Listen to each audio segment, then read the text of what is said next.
तुझे कुछ देने के लिए बढ़े हैं परम पिता के हाथ। भर ले झोली तू रत्नों से, भर ले झोली तू रत्नों से, सदा रहे ये तेरे साथ। आज तुझे कुछ देने के लिए बढ़े हैं परम पिता के हाथ।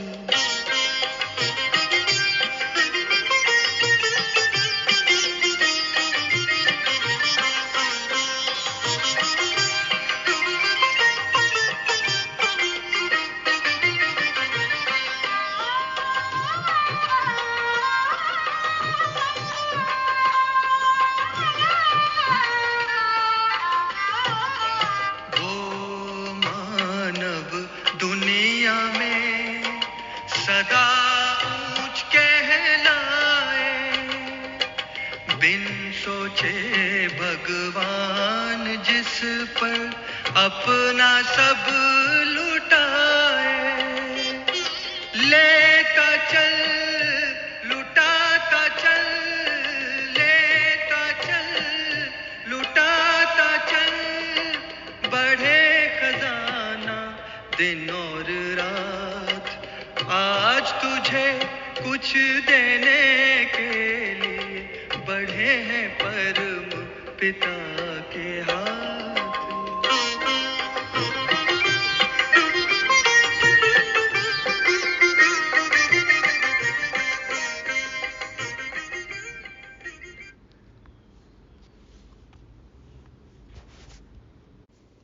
ओम शांति। फर्स्ट क्लास बोल चाल वाले तपस्वी मूर्त रूहानी यात्रियों को गॉडली मॉर्निंग। इस रूहानी पढ़ाई की खासियत, हम स्टूडेंट भी हैं और टीचर भी। तो पढ़ो और पढ़ाओ, सीखो और सिखाओ। जो सिखाए शिक्षा दे वो शिक्षक। तो हमें भी धारणा मूर्त रूहानी टीचर बनना है। ज्ञान रत्न बाबा से लेने हैं और सबको देना है। जितना ये खजाना यूज़ करेंगे बढ़ता ही जाएगा। लेकिन कैसा टीचर बनना है? धारणा मूर्त। पर उपदेश कुशल बहु तेरे। ऐसा ना हो कि हम उपदेश तो दे रहे हैं और हमारे में धारणा ही नहीं है। तो जैसे बाबा हैं वैसा ही हमें टीचर बनना है। व्यावहारिक जीवन में सदा खुश रहने के लिए, हल्का रहने के लिए बाबा ने एक बहुत अच्छा पॉइंट दिया है। कौन सा है वो? ड्रामा का। जो हुआ वो ड्रामा, जो हुआ वो अच्छा, जो हुआ वही होना था, जो हुआ पहले भी हुआ था, आगे भी फिर वही होगा। तो ये ड्रामा का पॉइंट पक्का कर लेना है। कोई शिकायत अब नहीं। महारथी, महादानी, महावीर कौन हैं, उनकी क्या विशेषताएं हैं वो भी समझेंगे। कैसे दुआ ले और कैसे दे, दुआएं कैसे लें और कैसे दें जानने के लिए सुनते हैं 5 तत्वों और 5 कर्मेंद्रियों, 5 ज्ञानेंद्रियों पर जीत दिलाने वाली 5 जनवरी 2024 की शिव वाणी। मीठे बच्चे, बाप समान रूहानी टीचर बनो। जो बाप से पढ़ा है वह दूसरों को भी पढ़ाओ। धारणा है तो किसको भी समझा कर दिखाओ। बाप के समान सुप्रीम टीचर है ना बाबा हमारे, तो उनके जैसा ही हमें रूहानी टीचर बनना है। रूहानी पढ़ाई सबको पढ़ानी है। जो जो बाबा ने हमें सिखाया है वो औरों से शेयर करना है। लेकिन शेयर करने से पहले हम में वो धारणाएं दिखाई दें, हम ज्ञान स्वरूप बने। धारणा है तो फिर हम किसी को भी समझा सकते हैं, अधिकार से बोल सकते हैं। तो बाप समान रूहानी टीचर बनना है। प्रश्न है आज का, किस बात में बाबा को अटल निश्चय है? बच्चों को भी उसमें अटल बनना है। बाबा को तो अटल निश्चय है ही, और हमें भी उसमें अटल बनना है। तो उत्तर में बाबा कहते हैं बाबा को ड्रामा पर अटल निश्चय है। बाबा भी इस ड्रामा में पार्ट बजा रहे हैं ना, तो ड्रामा पर अटल निश्चय है। बाबा कहेंगे जो पास्ट हुआ ड्रामा, कल्प पहले जो किया था वही करेंगे। बाबा कहते हैं ना मैं कल्प कल्प अनुसार आता हूँ, जैसे पहले आया था वैसे ही आता हूँ, वही पार्ट मैंने बजाया है, कल्प कल्प ये पार्ट बजाया है। तो कल्प पहले जो किया था वही करेंगे। ड्रामा तुम्हें ऊपर नीचे नहीं करने देगा, परंतु अभी तक बच्चों की अवस्था ऐसी बनी नहीं है, इसलिए मुख से निकलता ऐसे होता तो ऐसा करते, पता होता तो यह नहीं करते। बाबा कहते बीती को चितवो नहीं, आगे के लिए पुरुषार्थ करो कि ऐसी कोई भूल फिर से ना हो। कुछ गलत हो जाता है तो पश्चाताप करते हैं, बार बार वर्णन करते हैं, सोचते हैं, तो बाबा कहते हैं चित्त पे नहीं धरो, उसी में अटक नहीं जाओ। हाँ, जो हुआ उससे शिक्षा लेना है, उसको दोबारा दोहराना नहीं है। यदि कुछ गलत किया है तो बाबा कहते हैं लेकिन आगे बढ़ना है। तो बाबा कहते बीती को चितवो नहीं, आगे के लिए पुरुषार्थ करो कि ऐसी कोई भूल फिर से ना हो। जो गलत हो गया उससे शिक्षा लेकर आगे बढ़ना है, दोबारा न दोहराने की प्रतिज्ञा करनी है। लेकिन ड्रामा में जो था वही हुआ है ना। ओम शांति। रूहानी बाप रूहानी बच्चों को बैठ समझाते हैं। बाप खुद कहते हैं मैं जब आता हूँ तो किसको पता नहीं पड़ता, क्योंकि मैं हूँ गुप्त। गर्भ में भी जब आत्मा प्रवेश करती है तो प्रवेश होने का मालूम थोड़ी पड़ता है, तिथि तारीख निकल न सके। जब गर्भ से बाहर निकलती है तब वह तिथि तारीख निकलती है। आजकल तो देखो सब कुछ प्लान करके और फिर सर्जरी कराते हैं। तो बाबा कहते हैं प्रवेशता की तो तिथि तारीख नहीं निकलती, लेकिन जब गर्भ से बाहर निकलते हैं तो तिथि तारीख पता रहती है। तो बाबा की प्रवेशता की तिथि तारीख का भी पता नहीं लगता, कब प्रवेश किया, कब रथ में पधारे, कुछ पता नहीं पड़ता। कोई को देखते थे तो वह नशे में चले जाते थे, समझा कुछ प्रवेशता है या कुछ ताकत आई है? कितनी शक्ति अनुभव होती थी। ब्रह्मा बाबा को जब कोई देखता था तो खिंचाव होता था, आकर्षण होता था, लगता है कोई शक्ति है इनमें जो हमें खींच रही है। तो ताकत कहाँ से आई? मैंने खास कोई जब तक तो नहीं किया। इसको कहा जाता है गुप्त। तिथि तारीख कुछ नहीं। ब्रह्मा बाबा को भी नहीं पता चला ना कि शिव बाबा कब एंटर हुए। उस समय तक तो समझ में ही नहीं आया कि क्या हुआ है। आसपास वालों को भी फिर धीरे धीरे समझ में आया। तो बाबा कहते हैं कि तिथि तारीख कुछ नहीं। सूक्ष्म वतन की भी स्थापना कब होती है यह कुछ नहीं कह सकते। मुख्य बात है मन मना भव। बाप कहते हैं हे आत्माएं, तुम मुझ अपने बाप को बुलाती हो कि आकर पतितों को पावन बनाओ, पावन दुनिया बनाओ।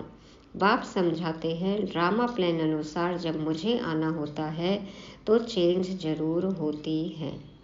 सतयुग से लेकर जो कुछ पास हुआ सो फिर रिपीट करेंगे। देखो युग भी परिवर्तन होता है, और दादा लेख राज्य में प्रवेशता हुई तो उनमें भी काफ़ी परिवर्तन आया। दादी ब्रजेंद्रा ने, यशोदा माता ने, सबने अनुभव किया ना। फिर आसपास और आत्माओं ने धीरे धीरे सब अनुभव किया कि बाबा में कितना परिवर्तन आ रहा है, कितना चेंज आ रहा है। और शिव बाबा आते हैं तो दुनिया भी चेंज होती है, युग भी चेंज होता है। तो बाबा कहते हैं कि ड्रामा प्लान अनुसार जब मुझे आना होता है तो चेंज जरूर होती है। सतयुग से लेकर जो कुछ पास हुआ सो फिर रिपीट करेंगे। सतयुग त्रेता फिर जरूर रिपीट करेंगे। सेकंड सेकंड पास होता जाता है, संवत भी पास होता जाता है। संवत कहते हैं ना हिंदू कैलेंडर के हिसाब से, जैसे अभी इंग्लिश में ईयर कहते हैं। तो संवत भी पास होता जाता है। कहते हैं सतयुग पास हुआ, देखा तो नहीं, बाप ने समझाया है, तुमने पास किया है। तुम ही पहले पहले हमसे बिछड़े हो, तो इस पर गौर करना है। कैसे हमने 84 जन्म लिए हैं जो फिर हूबहू लेने पड़ेंगे, अर्थात दुख और सुख का पार्ट बजाना पड़ेगा। सतयुग में होता है सुख, जब मकान पुराना होता है तो कहाँ से छत बहती है, कहाँ से कुछ होता रहता है, रेनोवेशन मांगता है ना। देखो पुराने हो जाते हैं, टपकने लगते हैं, तो पुराना हो जाता है कि इसकी मरम्मत करनी है। जब बहुत पुराना हो जाता है तो समझा जाता है यह मकान रहने लायक नहीं है। नई दुनिया के लिए ऐसे नहीं कहेंगे। अब तुम नई दुनिया में चलने के लायक बनते हो। हर चीज़ पहले नई फिर पुरानी होती है। तो पुरानी दुनिया तो देखो रहने के लायक बची नहीं है, इसलिए परिवर्तन होगा। हम नई दुनिया में जाएंगे, नई दुनिया में आएंगे, नई दुनिया लाएंगे, है ना, नई दुनिया बनाएंगे, बना रहे हैं। तो अब तुम बच्चों को यह ख्याल में आता है और कोई तो इन बातों को समझ न सके। गीता रामायण आदि सुनाते रहते हैं, उसमें ही बिजी रहते हैं। भक्ति भी देखो अपनी चरम सीमा पर है। हम भी इन्हीं धंधों में बिजी थे। पहले तो थे ना, ये तीर्थ यात्रा, ये सत्संग, इधर उधर। तो बाबा कहते हैं पहले तो इन्हीं धंधों में बिजी थे। अब बाप ने कितना समझदार बनाया है। सब समझदार है या अभी भी बेसमझी करते हैं, इधर उधर भी जाते हैं? जाते नहीं, लेकिन सुनते तो हैं ना। तो बाबा कहते हैं बच्चे, अब यह पुरानी दुनिया खत्म होने वाली है, अब नई दुनिया में चलना है। ऐसे भी नहीं सब चलेंगे, सब मुक्ति धाम में बैठ जाएं, यह भी कायदा नहीं है। प्रलय हो जाए। तुम जानते हो यह पुरानी दुनिया और नई दुनिया का बहुत ही कल्याणकारी संगम युग है। अब चेंज होनी है, फिर शांति धाम में जाएंगे। वहाँ सुख के वासना की भी कोई बात नहीं। गायन है, यज्ञ में विघ्न पड़े सो तो पढ़ते रहते हैं, कल्प के बाद भी पढ़ते रहेंगे। जो हुआ वही हो रहा है और आगे भी होगा। तुम अब पक्के हो गए हो। यह स्थापना विनाश का कोई छोटा काम नहीं है। विघ्न किस बात में पड़ते हैं? विघ्न कौन से आए यज्ञ में? मुख्य किस पॉइंट को लेकर विघ्न आए? बाप कहते हैं काम महाशत्रु है, इस पर ही अत्याचार होते हैं। द्रौपदी की भी बात है ना, ब्रह्मचर्य पर ही सारी खिटपिट है। सतो प्रधान से तमो प्रधान बनना है जरूर, सीढ़ी उतरनी है, पुरानी दुनिया होनी है जरूर। इन सब बातों को तुम ही समझते हो और सिमरन भी करते हो, और पढ़कर पढ़ाना भी है, टीचर बनना है। तो हमें भी मास्टर रूहानी टीचर बनना है। जरूर नॉलेज बुद्धि में है, तब पढ़कर टीचर बनते हैं। फिर टीचर से जो सीखकर होशियार होते हैं तो गवर्नमेंट उनको पास करती है। तुम भी टीचर हो, बाप ने तुमको टीचर बनाया है। वहाँ पे ट्रेनिंग लेनी पड़ती है ना, बीएड करते हैं। देखो बाबा भी हमें यहाँ पे रूहानी पढ़ाई पढ़ा रहे हैं, ट्रेन कर रहे हैं। तो बाबा ने हमें टीचर बनाया है। एक टीचर क्या कर सकते हैं? तुम सब हो रूहानी टीचर, तो बुद्धि में नॉलेज होनी चाहिए। ज्ञान तो बिल्कुल एक्यूरेट है, मनुष्य से देवता बनने का। अभी जितना तुम बच्चे बाप को याद करते हो तो लाइट आती रहती है। जितना याद करेंगे ज्ञान की समझ बढ़ती जाएगी। मनुष्यों को साक्षात्कार होता रहेगा, क्योंकि आत्मा प्योर बनेगी ही याद से। फिर किसको साक्षात्कार भी हो सकता है। आत्मा हल्की भी होती है, ज्ञानी भी बनती है। योगी हैं तो शक्तिशाली बनते हैं, तो ज्ञानी योगी बच्चे तो साक्षात्कार करा सकते हैं ना, आत्मा प्योर बनती जाती है। तो बाबा कहते हैं याद से फिर किसको साक्षात्कार भी हो सकता है। बाप मददगार भी बैठा है। बाप हमेशा बच्चों का मददगार है। बाबा बच्चों का मददगार है। बच्चों को भी साक्षात्कार हो सकता है और बच्चों के थ्रू किसी और को भी साक्षात्कार हो सकता है। तो बाबा मदद करते हैं ना, जिसकी जैसी धारणा, जैसी हिम्मत, वैसी मदद मिलती है। पढ़ाई में नंबरवार है। हर एक अपनी बुद्धि से समझ सकते हैं मेरे में कितनी धारणा है। अगर धारणा है तो किसको समझा कर दिखाओ। यह है धन। धन देते नहीं तो कोई मानेंगे भी नहीं कि इनके पास धन है। ज्ञान रत्न यदि जमा किए हैं तो दो सबको, लुटाओ, नहीं तो कैसे पता चलेगा आपने जमा किया है। धन दान करेंगे तो महादानी कहेंगे। महारथी, महावीर, बात एक ही है। सब एक जैसे तो हो न सके। तुम्हारे पास कितने आते हैं, एक एक से बैठ माथा मारना होता है क्या? वो लोग अखबार द्वारा बहुत बातें सुनते हैं तो बहुत चमकते हैं, फिर जब तुम्हारे पास आकर सुनते हैं तो कहते हैं हमने परमत पर क्या किया, यहाँ तो बहुत अच्छा है। सुनी सुनाई बात लेकर बैठते हैं, आते नहीं हैं। जब यहाँ आते हैं तो अलग ही अनुभव होता है, तो कहते हैं अरे हम तो ऐसा सुने थे, ऐसा सुने थे, ऐसा पढ़े थे, लेकिन यहाँ तो इसके विपरीत है। तो बाबा कहते हैं एक एक को ठीक करने में मेहनत लगती है। यहाँ भी कितनी मेहनत लगी है, फिर भी कोई महारथी, कोई घोड़सवार, कोई प्यादा। यह ड्रामा में पार्ट है। यह तो समझते हो आखिरी जीत तुम्हारी होनी है। जो कल्प पहले बने थे वही बनेंगे। पुरुषार्थ तो बच्चों को करना ही है। बाप राय देते हैं, समझाने की कोशिश करो। पहले तो शिव बाबा के मंदिर में जाकर सर्विस करो। तुम पूछ सकते हो यह कौन है, इस पर क्यों पानी चढ़ाते हैं? तुम अच्छी तरह जानते हो। पता है ना कि शिव बाबा पर पानी क्यों चढ़ाते हैं, दूध क्यों चढ़ाते हैं, आँख के फूल क्यों चढ़ाते हैं। हाँ, अब तो सब कुछ पता है। तो बाबा कहते हैं तुम अच्छी तरह से जानते हो, जाके सर्विस कर सकते हो। कहते हैं गई टांडे पर और मालिक होकर बैठ गई। कहावत है ना कि वो आग लेने गई और वही मालिक होकर बैठ गई। माना दुकान में कुछ सामान लेने गए और सोचो उस दुकान के मालिक बन गए। सर्विस करने गए, उनसे पूछने गए प्रश्न और खुद ही वहाँ पे बाबा का ज्ञान दे दिया, है ना। तो बाबा कहते हैं तुम्हें तो अच्छी तरह से पता है, तो अच्छे से अधिकार से उनको समझाओ। तो यह दृष्टांत भी तुम्हारा ही है। तुम जाते हो जगाने के लिए। अब ऐसा नहीं कि जगाने जा रहे और खुद ही सो जाए, उनके प्रभाव में नहीं आ जाना है। हाँ, खुद का प्रभाव डाल के आना है, उनको जगा के आना है, ताकि उनके मन में इच्छा हो जानने की कि इसके बाद क्या, आगे क्या। जो थोड़ी बहुत बात ये बता कर गए हैं और गहरा राज क्या है, तो वो आए बाबा के पास, है ना। बाबा को पहचाने, ज्ञान ले, आगे बढ़े। तो बाबा कहते हैं तुम जाते हो जगाने के लिए, तुमको निमंत्रण देकर बुलाते हैं, तो ऐसा निमंत्रण आए तो खुशी होनी चाहिए। मौका मिल गया ना सेवा का। तो काशी आदि में बड़े बड़े टाइटल देते हैं, काशी, वाराणसी, शिवनगरी। देखो आजकल तो पैसे देकर टाइटल खरीदते हैं। तो भक्ति में कितने ढेर मंदिर हैं। यह भी एक धंधा है, बिजनेस हो गया। देखो इससे कितने लोगों की रोजी रोटी भी चलती है। इसका एक अलग पहलू भी है।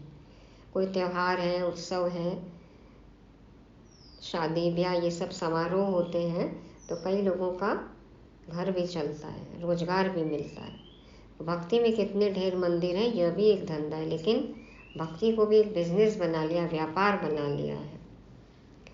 तो जहाँ लूट खसोट, धोखाधड़ी, छल कपट होने लगता है तो फिर ये गलत हो जाता है। तो बाबा कहते हैं भक्ति में कितने ढेर मंदिर हैं, यह भी एक धंधा है। अब गलत क्या कहें, ये भी ड्रामा है ना।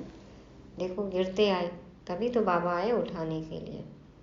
तो कोई अच्छी स्त्री देखी तो उनको गीता कंठ कराए आगे कर देते हैं। फिर जो कमाई होती है वह मिल जाती है। फिर पैसे कमाने के अलग अलग तरीके निकालने लगते हैं। बाबा कहते हैं जो कमाई होती है वह मिल जाती है कुछ भी नहीं। रिद्धि सिद्धि बहुत सीखते हैं, ऐसे स्थानों पर जाना चाहिए। तो वहाँ अटक जाने, भटक जाने, लटक जाने के उससे नहीं जाना चाहिए। वहाँ पर जाकर अपना प्रभाव डालना चाहिए, सच्चाई बतानी चाहिए। लेकिन बाबा कहते तुम बच्चों को कभी शास्त्रार्थ नहीं करना चाहिए। तुमको तो जाकर बाप का परिचय देना है। मुक्ति जीवन मुक्तिदाता एक है, उनकी महिमा करनी है। वह कहते हैं अपने को आत्मा समझ मुझे याद करो। बाकी मन मनाभाव का अर्थ यह नहीं है कि गंगा में जाकर स्नान करो। मामेकम का अर्थ है मुझ एक को याद करो। मैं प्रतिज्ञा करता हूँ मैं तुमको सब पापों से मुक्त करूँगा। जब से रावण आया है तब से पाप शुरू हुए हैं। तो ऊंच पद पाने का बहुत पुरुषार्थ करना है। पोजीशन के लिए मनुष्य रात दिन कितना माथा मारते हैं, यह भी पढ़ाई है। इसमें कोई किताब आदि उठाने की बात नहीं है। 84 का चक्र तो बुद्धि में आ गया है, कोई बड़ी बात नहीं है। एक एक जन्म की डिटेल थोड़ी बताते हैं। 84 जन्म पूरे हुए, अब हम आत्माओं को वापस घर जाना है। आत्मा जो पतित बनी है उनको पावन जरूर बनना है। सबको यही कहते रहो, मामेकम याद करो। बच्चे कहते हैं बाबा योग में नहीं रह सकते। अरे तुमको सम्मुख कह रहा हूँ, मुझे याद करो, फिर योग अक्षर तुम क्यों कहते हो? याद करना इजी है ना, योग बैठे माना, योग करना माना बहुत बड़ा भारी काम है। याद करना तो एकदम सहज है। बाबा कहते तुम योग क्यों कहते हो? याद करो। योग कहने से ही तुम भूलते भी हो। बाप को याद कौन नहीं कर सकता? और सब बातें कैसे याद रहती हैं? और सब संबंधी कैसे याद रहते हैं? बाबा क्यों नहीं याद रहता? लौकिक माँ बाप को कैसे याद करते हो? यह भी माँ बाप है ना, यह भी पढ़ते हैं, सरस्वती भी पढ़ती है। पढ़ाने वाला एक बाप ही है। तुम जितना पढ़ते हो फिर औरों को समझाते हो।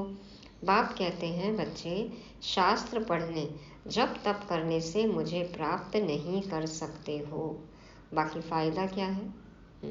सोच लो, समझ लो। अब शास्त्र पढ़ते आए, चलो पहले नहीं पता था, जब तब करते आए, अब तो पता लग गया ना। बाबा कहते हैं फ़ायदा क्या है? मुझे तो पा ही नहीं सकते इन सब से। सीढ़ी तो उतरते ही आते हो।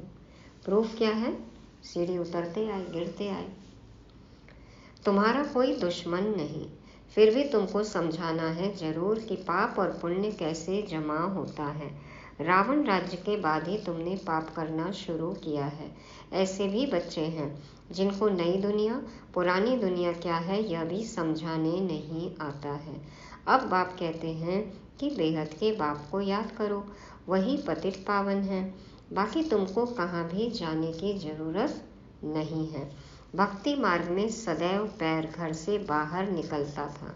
पति स्त्री को कहते हैं श्री कृष्ण का चित्र घर में भी है, फिर बाहर क्यों जाती हो? क्या फर्क है? पति परमेश्वर है, इसको भी नहीं मानते। पति परमेश्वर है, इसको भी नहीं मानते। भक्ति मार्ग में बहुत दूर दूर ऊंचा मंदिर बनाते हैं जो मनुष्यों का भाव बैठे। तुम समझाते हो मंदिरों में कितना धक्का खाते हैं। यह एक रस्म पड़ी है। शिव काशी में तीर्थ करने जाते हैं, परंतु प्राप्ति कुछ भी नहीं। अब तुमको तो बाप की श्रीमत मिलती है, तुमको कहाँ भी जाना नहीं है। पतियों का पति परमेश्वर वास्तव में वह एक ही है। जिसको तुम्हारे पति काके मामे सब याद करते हैं, वह है पति परमेश्वर अथवा पिता परमेश्वर।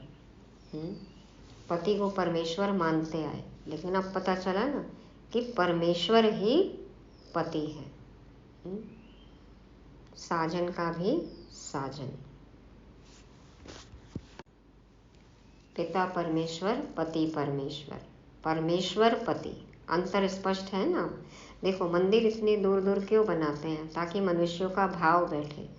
इधर मंदिर में जाएंगे ये मान्यता पूरी होगी, इसकी अलग मान्यता, इस देवी का यहाँ, उस देवता का वहाँ। तो ये सब क्या है? बताते हैं, ऐसा फैलाया गया है कि इतने कष्ट उठाकर वहाँ जाएंगे तो ऐसी इच्छाएं पूरी होंगी। किसी की होती हैं, किसी की नहीं होती हैं। तो इसी तरह से श्रद्धा, अंधश्रद्धा कहें, बढ़ती जाती है। तो भाव बिठाने के लिए कहाँ कहाँ मंदिर नहीं बनाया गया है। आजकल तो टूरिज़्म भी हो जाता है, वकेशन हो जाता है। बाबा कहते हैं सब कुछ करते हैं लेकिन प्राप्ति कुछ भी नहीं होती है। धक्का खाते रहते हैं, इतने ऊंचा ऊंचा मंदिर बनाते हैं। ये सब क्या है? भक्ति मार्ग की सामग्री है, जप तप कर्म कांड। अब ये सब नहीं करते तो 2500 साल भी कैसे निकलते हैं ना। सब ड्रामा है, सब ठीक है ड्रामा में। तो बाबा कहते हैं कि तुम्हारे पति काके मामे जिसको सब याद करते हैं, है ना, कौन है वो? शिव बाबा, पति परमेश्वर, ईश्वर भगवान को सब याद करते हैं। तो पति परमेश्वर अथवा पिता परमेश्वर, वह तुमको कहते हैं मामी कम याद करो तो तुम्हारे विकर्म विनाश होंगे। तुम्हारी ज्योत अब जग रही है तो तुम्हारे से मनुष्यों को लाइट देखने में आती है। जितनी जितनी आत्मा प्योर बनेगी औरों को साक्षात्कार भी होगा। तो बच्चों का भी नाम बाला होना चाहिए। बाप बच्चों का नाम तो बाला करते हैं ना।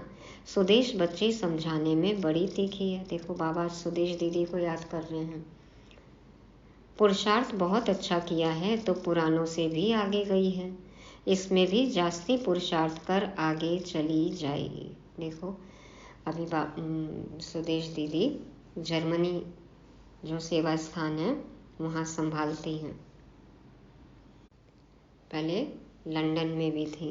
तो इस उम्र में भाषा सीखना, बाबा की मुरली को समझाना, क्लास कराना, कितनी मेहनत करती है ना, तब भगवान नाम लेते हैं। तो बाबा कहते हैं पुरुषार्थ अच्छा किया है, बहुत अच्छा किया है तो पुरानों से भी आगे गई है।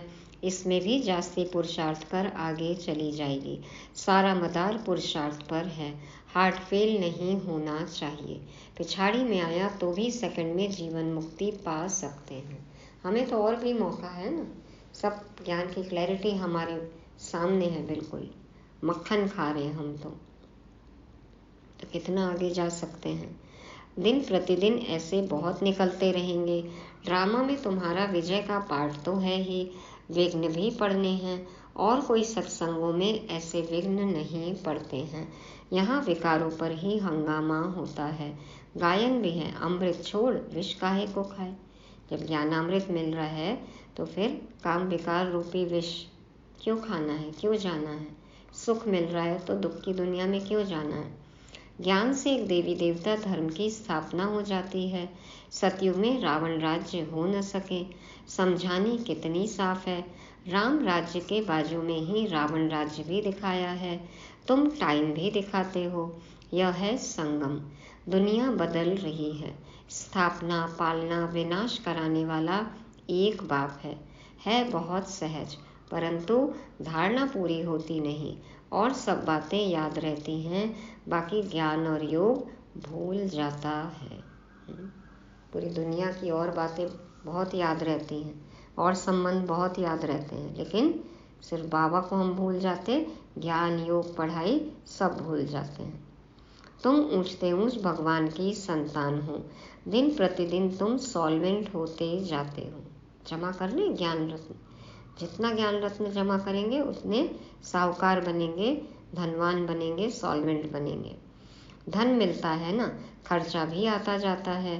बाबा कहते हैं हुंडी भरती जाएगी। किसको कब टच हो जाएगा, कौन कब क्या सफल कर लेगा पता नहीं। तो बाबा कहते हैं हुंडी भरती जाएगी। कल्प पहले मिसल ही तुम खर्चा करेंगे। कम ज़्यादा ड्रामा करने नहीं देगा। देखो पुरानी यदि किताब पढ़ें, हिस्ट्री पता चलती है ना, कैसे यज्ञ में बैगरी पार्ट भी आया, कुछ भी नहीं था, लेकिन बाबा ने अपने बच्चों को कितनी अच्छी पालना दी। कैसे हुंडी भर जाती थी, कैसे खाने की घंटी बज जाती थी, सब चमत्कार ही है। तो बाबा कहते कल्प पहले मिसल ही तुम खर्चा करेंगे। कम ज़्यादा ड्रामा करने नहीं देगा। ड्रामा पर बाबा का अटल निश्चय है। जो पास्ट हुआ ड्रामा, ऐसे नहीं कहना चाहिए ऐसा होता था, यह नहीं करते थे। अभी वह अवस्था आई नहीं है। कुछ न कुछ मुख से निकल जाता है, फिर फील होता है? तीर कमान से निकल गया, फिर क्या कर सकते हैं। इसलिए बाबा कहते हैं ना, सोचने से पहले भी सोचो। तो कुछ न कुछ मुख से निकल जाता है, फिर फील होता है। चलो एक बार हो गया, लेकिन गलती फिर दोहरानी नहीं चाहिए। जो भूल हो गई उससे शिक्षा लेकर आगे बढ़ना है। तो बाबा कहते हैं बीती को चितवो नहीं, आगे के लिए पुरुषार्थ करो कि ऐसी भूल फिर ना हो। इसलिए बाबा कहते हैं चार्ट लिखो, इसमें बहुत कल्याण है। बाबा ने एक को देखा, सारी जीवन कहानी लिख रहे थे। समझते हैं बच्चे सीखेंगे। यहाँ फिर श्रीमत पर चलने में ही कल्याण है। यहाँ झूठ भी चल ना सके। नारद का मिसाल। चार्ट से फायदा बहुत है। बाबा फरमान करते हैं तो बच्चों को फरमान पर चलना चाहिए। कई डायरी लिखते हैं ना कि शायद कोई डायरी पढ़े तो उसको भी शिक्षा मिले। तो बाबा भी देखो हमको श्रीमत देते हैं तो हमारे कल्याण के लिए। तो हमेशा सत्य की राह पर चलना है, झूठ चल नहीं सकता। नारद का मिसाल है ना, यदि बंदर जैसे हमारी शक्ल है, हमारे आसुरी संस्कार हैं, तो देवताई पद मिलेगा नहीं। तो अपना चार्ट रखना चाहिए, क्या गलती की हमने, वो गलती कभी दोहरानी नहीं है। उस गलती की माफ़ी मांगनी है, शिक्षा लेनी है, प्रतिज्ञा करनी है और फिर आगे बढ़ना है। तो बाबा जो फरमान करते हैं, जो ऑर्डिनेंस निकालते हैं, वो हमें मानना है, उस पर चलना है। अच्छा, मीठे मीठे से लदे बच्चों प्रति माता पिता बाप दादा का याद प्यार और गुड मॉर्निंग। रूहानी बाप की रूहानी बच्चों को नमस्ते। हम रूहानी बच्चों की रूहानी बाप दादा को याद प्यार, गुड मॉर्निंग और नमस्ते। शुक्रिया बाबा, शुक्रिया। धारणा के लिए मुख्य सार, पहला पॉइंट, ज्ञान धारण कर दूसरों को समझाना है। ज्ञान धन दान करके महादानी बनना है। किसी से भी शास्त्रार्थ न कर बाप का सत्य परिचय देना है। दूसरा, तुम्हें बीती बातों का चिंतन नहीं करना है। ऐसा पुरुषार्थ करना है जो फिर कभी भूल ना हो। अपना सच्चा सच्चा चार्ट रखना है। वरदान है, योग द्वारा ऊंची स्थिति का अनुभव करने वाले डबल लाइट फरिश्ता भाव। योग द्वारा ऊंची स्थिति का अनुभव करने वाले डबल लाइट फरिश्ता भाव। बाबा समझाते हैं, आप राजयोगी बच्चे योग में ऊंची स्थिति का अनुभव करते हो। हठ योगी फिर शरीर को ऊंचा उठाते हैं कैसे शरीर को हवा में लटका के रखते हैं। तो बाबा कहते हैं, आप क्या करते हो राजयोगी, ऊंची स्थिति का अनुभव करते हो और वो शरीर को ऊंचा उठाते हैं। आप कहाँ भी रहते ऊंची स्थिति में रहते हो, इसलिए कहते योगी ऊंचा रहते हैं। आपके मन की स्थिति का स्थान ऊंचा है क्योंकि डबल लाइट बन गए। वैसे भी कहा जाता कि फरिश्तों के पाँव धरनी पर नहीं होते। फरिश्ता अर्थात जिसका बुद्धि रूपी पाँव धरती पर ना हो, देह भान में न हो, पुरानी दुनिया से कोई लगाव न हो। फरिश्ता जो फर्श पर नहीं अर्श पर रहे। शरीर तो यहीं रहेगा लेकिन मन बुद्धि हमेशा अर्श पर। परम धाम में बाबा के पास फरिश्ता जिसका फर्श पे रहने वाले सभी से रिश्ता बदल जाए, लौकिक संबंध भी अलौकिक हो जाए, घर भी सेवा स्थान हो जाए। तो बाबा कहते हैं, फरिश्तों के पाँव धरनी पर नहीं होते। तो देह भान में न हो, पुरानी दुनिया से लगाव न हो और बुद्धि रूपी पाँव धरती पर न हो। देह और देह की दुनिया से बुद्धि योग बिल्कुल नहीं। मैं आत्मा लाइट और अपने सारे बोझ बाबा को देकर मैं डबल लाइट। तो ऐसा डबल लाइट फरिश्ता हमें बनना है, सदा ऊंची स्थिति का अनुभव करना है। कब होगा, जब हम योग युक्त होंगे। स्लोगन, अभी दुआओं के खाते को संपन्न बना लो तो आपके चित्रों द्वारा सबको अनेक जन्म दुआएं मिलती रहेंगी। अभी दुआओं के खाते को संपन्न बना लो तो आपके चित्रों द्वारा सबको अनेक जन्म दुआएं मिलती रहेंगी। जितनी हम अभी दुआएं जमा करेंगे भक्ति मार्ग में, हमारे चित्रों मूर्तियों को देखकर भक्त आत्माएं दुआओं का अनुभव करेंगी, वरदानों का अनुभव करेंगी। अभी कैसे मिलेंगी दुआएं हमें? आज की मुरली से।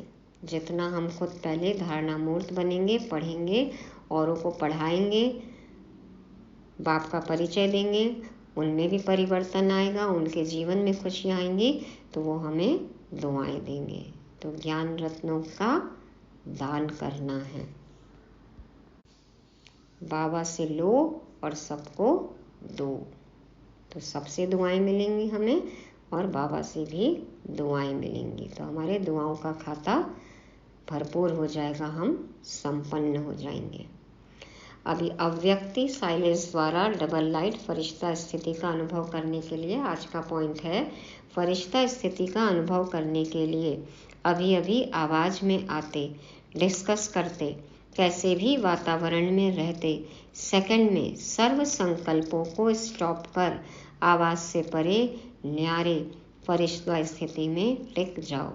अभी अभी कर्मयोगी, अभी अभी फरिश्ता, अर्थात आवाज से परे अव्यक्ति साइलेंस की अनुभूति। यही अभ्यास लास्ट पेपर में विजयी बनाएगा। 1 सेकंड में वाचा में आए, 1 सेकंड में आवाज से परे, ऐसा अभ्यास हमें करना है। तो ये थी मुरली। पहला पॉइंट, रूहानी टीचर बनना है। बाबा सुप्रीम टीचर, हमें भी रूहानी टीचर बनना है। दूसरा, ड्रामा पर अटल निश्चय हो। बाबा को भी अटल निश्चय है, हमें भी ड्रामा पसंद हो। तीसरा, पिता परमेश्वर, पति परमेश्वर है ना, सब कुछ, हर एक संबंध अब किससे हो? परम ईश्वर से। चौथा, फरिश्ता, अब फर्श पे नहीं, कहाँ रहना है? अर्श पे। और पांचवा, दुआओं के खाते से संपन्न बनना है। ज्ञान की लेन देन करनी है, बाबा से भी दुआएं लेनी है, अन्य आत्माओं से भी दुआएं कमानी है।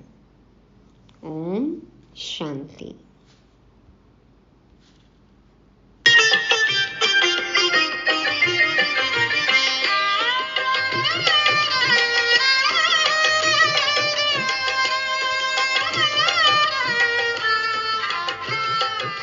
सेवा करके जिसने अपना सब कुछ सफल बनाया, उससे ज्यादा और किसी ने ईश्वर से ना पाया। देते समय दाता न पूछे, देते समय दाता न पूछे कभी किसी की जात और पात। आज तुझे कुछ देने के लिए बढ़े हैं परम पिता के हाथ।